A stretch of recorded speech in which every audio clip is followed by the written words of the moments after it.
Selamat datang di Kalsa Gadget bareng aku Ucup, dan di video kali ini kita akan bahas tuntas abis performa dari Lenovo Lock 15 HP11 ini. Yang mana di video sebelumnya kita bahas body, spesifikasi, dan fitur-fiturnya. Dan sekarang kita bakal tahu nih performanya ini seperti apa, mulai dari ketika dipakai untuk software benchmark, dipakai untuk main game, dan dipakai untuk di software editing.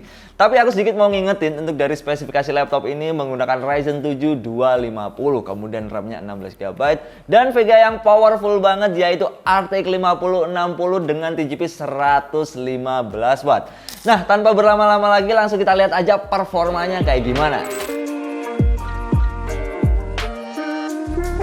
Pertama-tama kita akan melakukan pengujian sintetis pada laptop ini menggunakan software 3D Mark dengan 4 mode, yaitu Firestrike, Time Spy, Still Nomad, dan juga Firestrike Stress Test. Untuk mengetahui seperti apa performa dari RTX 5060 yang punya TGP 115 watt ini. Berdasarkan pengujian yang sudah kami lakukan langsung, Lenovo Lock ini berhasil mencatatkan skor Time Spy di angka 12.121. Kemudian untuk hasil dari Still Nomad ini ada di 2.712. Dan untuk skor Firestrike-nya sendiri ini tembus di angka 28.481. Dan yang terakhir kita akan menunjukkan hasil pengujian dari beberapa laptop yang sudah kami review untuk di pengujian Firestrike-nya.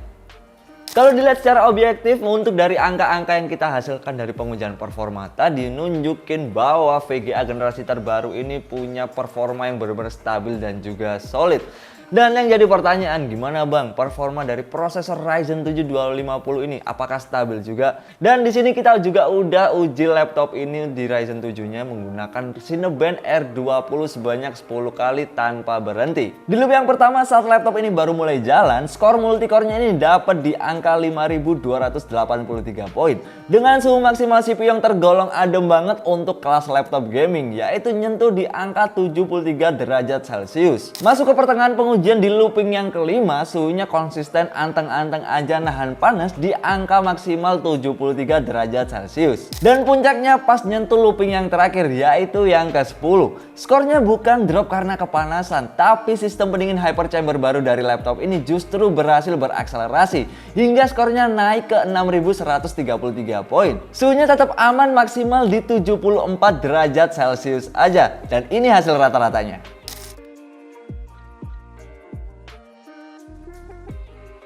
Selain menguji laptop ini di R20, kami juga menguji di Cinebench R15, R23, dan R24. Dan berikut ini adalah hasilnya.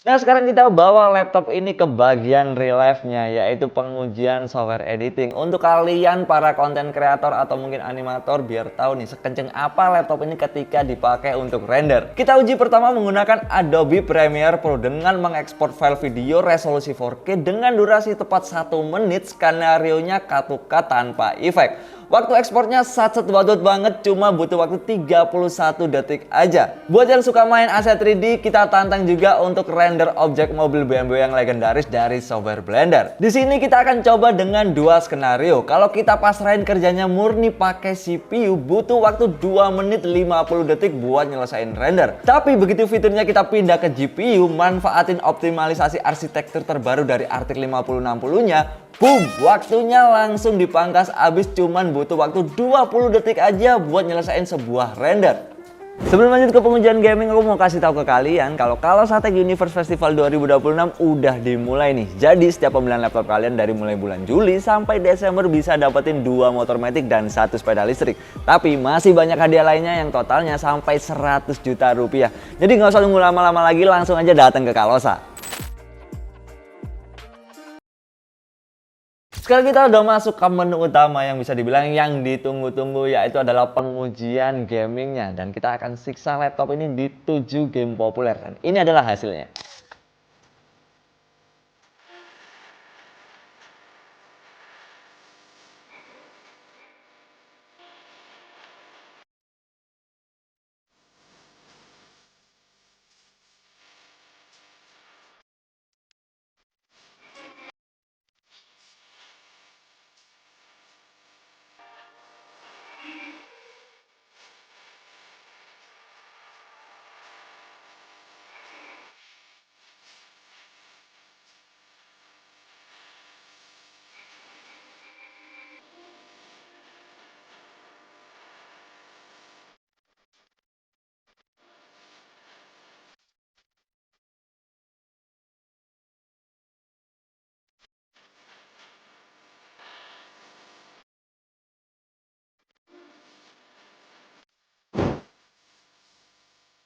Nggak cuma mesin utamanya aja yang jadi perhatian, tapi untuk dari pendukungnya seperti storage dan juga baterainya harus kita perhatiin juga. Tapi sebelumnya kita akan masuk ke bagian bongkarannya. Laptop ini menggunakan dua buah fan di bagian atas, kemudian untuk dari RAM tenang aja, ini masih bisa banget kalian upgrade karena ini yang tersedia satu slot kosong untuk opsi upgrade-nya. Sedangkan untuk dari SSD masih bisa kalian tambahkan juga tapi dengan opsi 2242. Nah sekarang kita masuk ke bagian pengujian SSD yaitu menggunakan software Crystal Diskmark, dan di sini laptop ini berhasil mendapatkan hasil read sebesar 6600-an dan write-nya mendapatkan 5500-an. Nah sekarang kita udah masuk ke pengujian baterainya menggunakan PCMark 10, dan ini adalah poin yang menurutku cukup aneh untuk sebuah laptop gaming.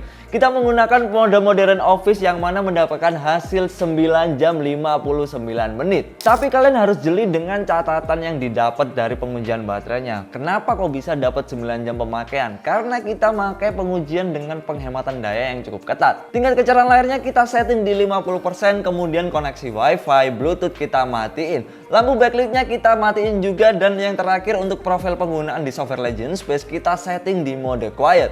Kenapa bisa seawet itu? Karena ada fitur Advanced Optimus yang bisa maksimalin dayanya, yang mana untuk dari daya RTX 5060 ini bener-bener di-cut karena nggak mendeteksi kerjaan yang berat. Malah dialihin ke VGA bawaannya yaitu AMD Radeon yang bener-bener efisien banget untuk dari tenaganya. Dan untuk kalian yang mungkin pakai laptop ini untuk kegiatan yang ringan-ringan, ini bisa bertahan sampai lama.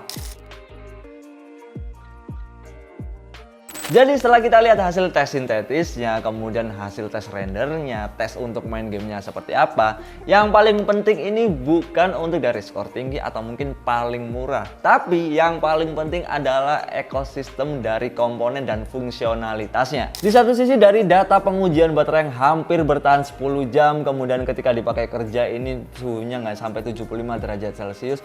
Menurutku secara nggak langsung laptop ini nunjukin efisiensi daya dan thermal management yang cakep banget untuk dipakai kegiatan harian atau mungkin kuliah atau kerja santai kalian. Tapi di sisi lain ketika kalian butuh performa yang benar-benar maksimal, laptop ini bisa berubah jadi monster. Ketika dipakai untuk render video bisa selesai dalam 5 detik, kemudian untuk dari render 3 dimensi bisa selesai hitungan detik, main game pun juga lancar. Jadi menurutku komponennya ini seimbang, untuk dari SSD-nya kenceng, CPU-nya stabil, dan GPU-nya ini optimal. Jadi kesimpulannya simple banget untuk kalian yang nyari laptop price to performance, laptop ini bisa jadi rekomendasi untuk kalian atau mungkin jadi pertimbangan kalian di angka 24 jutaan aja.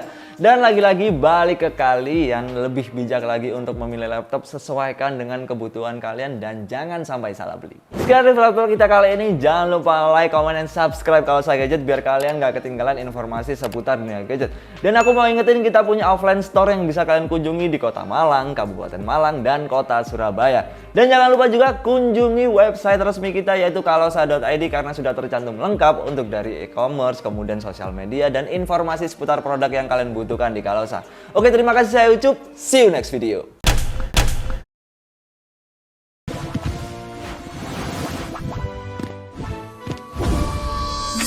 Kalausa Tech Universe Festival 2026. Rayakan simfoni teknologi dalam balutan tradisi dan bawa semangat Indonesia lewat pesona teknologi Nusantara. Dapatkan hadiah 2 motor matic dan 1 sepeda listrik dengan total hadiah ratusan juta rupiah. Belanja dapat hadiah, udah pasti di Kalausa. Karena cuma di Kalausa, puasnya gak habis-habis.